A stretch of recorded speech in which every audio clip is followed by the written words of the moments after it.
문제달인 신혜손입니다. 직업상담사 2급 2024년도 제2회 실기시험이 7월 28일 그러니까 어제죠. 있었는데요. 폭염 속에서 시험 보시냐고 고생들 많이 하셨습니다. 지금부터 한 문제 한 문제씩 우리가 해설을 해보도록 하겠습니다.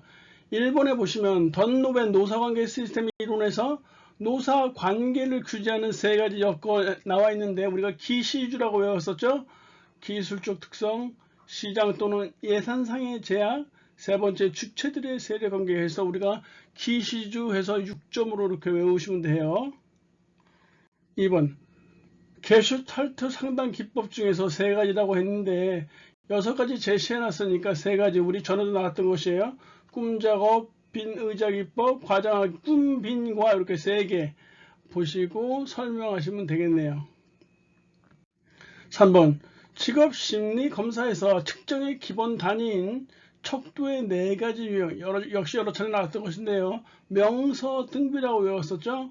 명명척도, 서열척도, 등간척도, 비율척도 해두시고 내용 쓰시고 설명하면은 8점 그냥 없네요. 고득점이면 점수 많아요. 4번 반분 신뢰도 추정을 위해서 사용하는 방법. 오래전에 나오고 한동안 안 나왔었는데 다시 나왔었는데요. 다시 나왔네요. 전후 절반법, 기후 절반법, 짝진 임의배치법에서 우리가 전기짝 이렇게 외웠었어요. 세 가지 쓰고 설명하라면 설명까지 해두시면 6점 그냥 받는 것이죠. 5번 로의 2차원 직업분류 체계에서 6가지 수직 차원이요.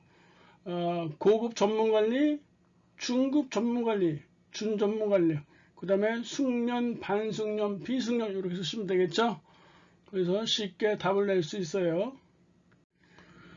6번은요. 표준화된 심리검사에는 집단 내 규준이 포함되어 있다는데 이 집단 내 규준은요. 전년도에 1회부터 3회까지 계속 연속적으로 나왔던 것이잖아요.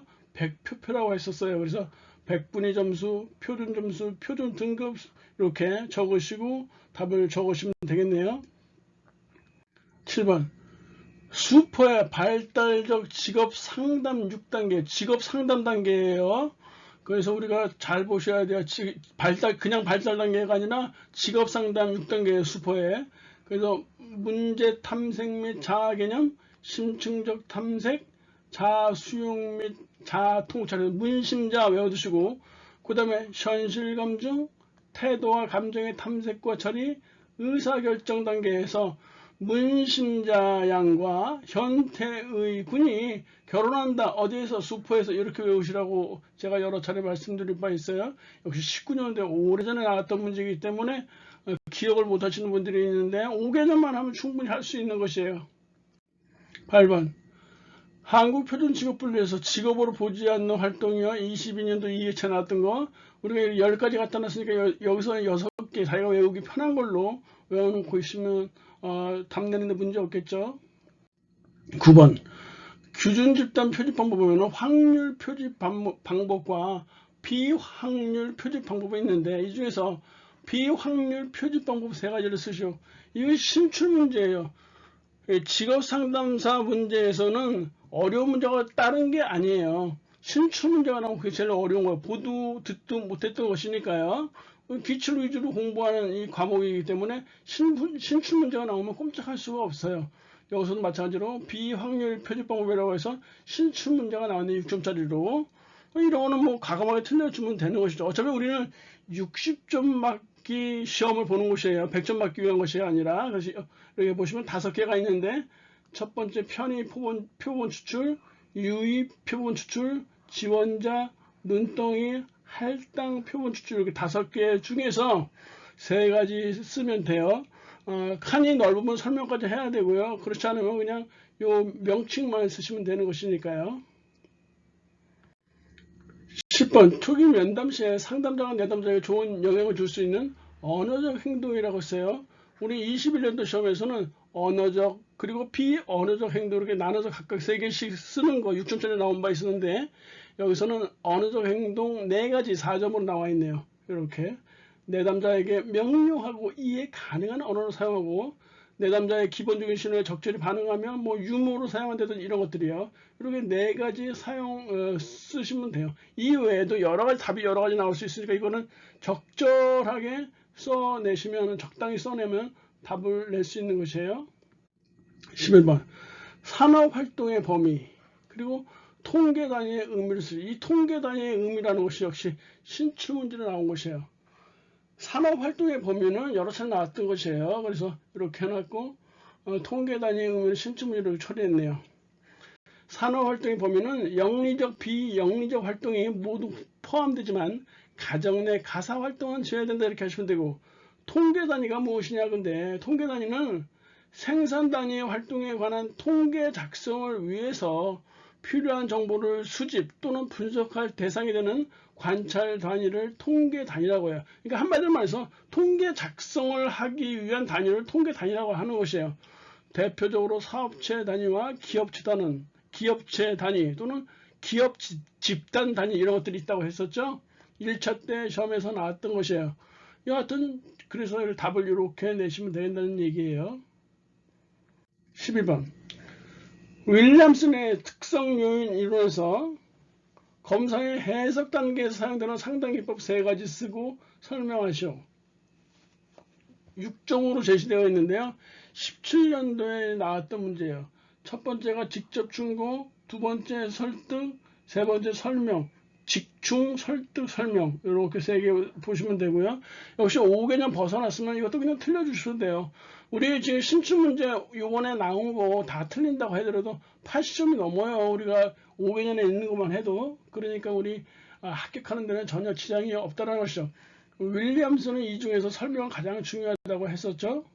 그 다음에 13번 직무 분석 방법 중에서 최초 분석법은 면관체 설록 중 이렇게 외웠단 말이에요. 면접법, 관찰법, 체험법, 설문지법, 녹화법, 중요사건기법 이렇게 6개 중에서 우리 4가지 골라 쓰시면 되겠죠.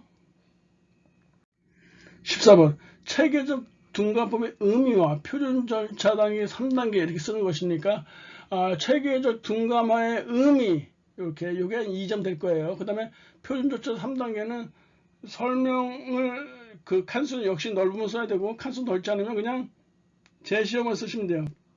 근역 이완 훈련, 불안 위계 목록의 작성, 불안 위계 목록에 따른 둔감화 이렇게 각각 1점씩 해서 5점짜리 이렇게 배점이 나왔네요. 15번 한국직업사전에서 제공하는 부가 직업 정보 중에서 직무 기능은 해당 직업 종사자가 직무를 수행하는 과정에서 자료, 사람, 사물과 맺는 관련된 특성을 나타낸다. 보기의 내용을 참고해서 가로 안을 채우시오. 이 문제는요. 제가 직접 가서 시험지를 본 게 아니기 때문에 우리 시험 보신 분들, 구독자분들의 얘기만 들어서는 정확한 답을 문제를 만들어내서 보관하기 어려웠어요. 그래서 제가 그 지금까지 나왔던 문제들 참고해서 제가 문제를 한번 복원해 본 것이에요.